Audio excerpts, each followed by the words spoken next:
신세계 상무였던 정경화 씨는 지난 6월 어느 대기업 임원의 퇴직 일기라는 에세이를 펴냈는데요. 임원으로 올라가는 데 30년, 내려가는 데 3초가 걸렸다면서 퇴직 후 강남의 한 학원에서 상담실장으로 일하며 최저 시급을 받았다고 합니다. 기업에서는 아무리 성공 가도를 달려도 50대 초중반에 떠밀려 나가는 경우가 많은데요. 전문직이 아닌 이상 재취업이 쉽지 않아 경제적, 정신적으로 어려움을 겪는 이야기들을 언론 매체 등을 통해 들어보셨을 겁니다. 운 좋게 정년 60세를 채우더라도 국민연금은 현재 63세부터 받을 수 있습니다. 2033년부터는 65세부터 받게 되는데요. 정년 이후 국민연금을 받기 전까지 3년에서 5년간 소득 공백이 있습니다. 정년 퇴직을 하더라도 이 기간에 일을 하거나 버틸 수 있는 돈을 모아놓아야 한다는 이야기입니다.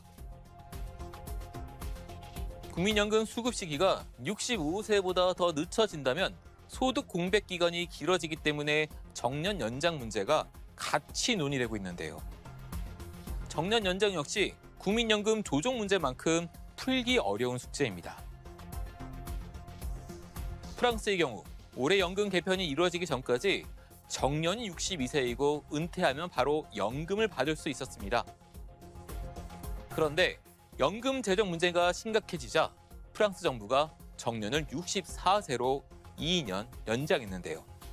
이 과정에서 대규모 반대 시위가 이어졌습니다. 은퇴 시기가 연기된 데 대해 불만이 쏟아졌습니다. 입법 과정에서 소통이 부족했던 점도 시민의 불만을 자극했는데요. 우리나라에서도 정년 연장 방정식은 매우 복잡합니다. 기업은 비용 문제로, 노조는 임금 체계 등의 문제로 합의엔 상당한 진통이 따를 것으로 보입니다. 우리나라에서 정년 연장에 대한 입장은 시민들이 각자 처한 환경에 따라 매우 다릅니다. 부정적인 의견에는 실제 정년이 보장되는 일자리가 적다는 점이 자리합니다. 공공기관과 노조가 강한 대기업의 생산직을 위주로 혜택을 누릴 수 있다는 게 현실입니다. 주요 일자리의 평균 퇴직 연령이 49세 정도에 불과해 법적 정년 60세에 비해 10년 이상 빨리 퇴직을 한다는 조사 결과도 있습니다.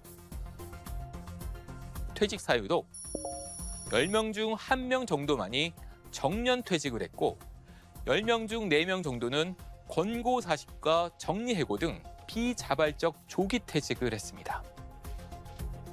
여기에 프랑스처럼 언제까지 일해야 하는 거냐, 노후를 즐길 권리를 달라 등의 목소리도 있는데요. 반면 제조업 분야 주요 대기업 노조를 중심으로는 정년 연장을 요구하는 목소리가 점점 더 커지고 있습니다. 현대차 노조는 최근 정년을 64세까지 연장해달라고 요구하기도 했는데요. 특히 국회 연금개혁특별위원회 등 연금 개편 논의 주체에선 최소 1년 이상의 정년 연장 필요성이 제기되는 분위기입니다. 이렇게 정년 연장을 둘러싼 논란이 있는데요. 정년이 보장되는 일자리를 많이 만들고 정년을 지키지 못하더라도 안정된 일자리에 재진입할 수 있게 하는 환경이 마련돼야 한다는 지적이 나옵니다.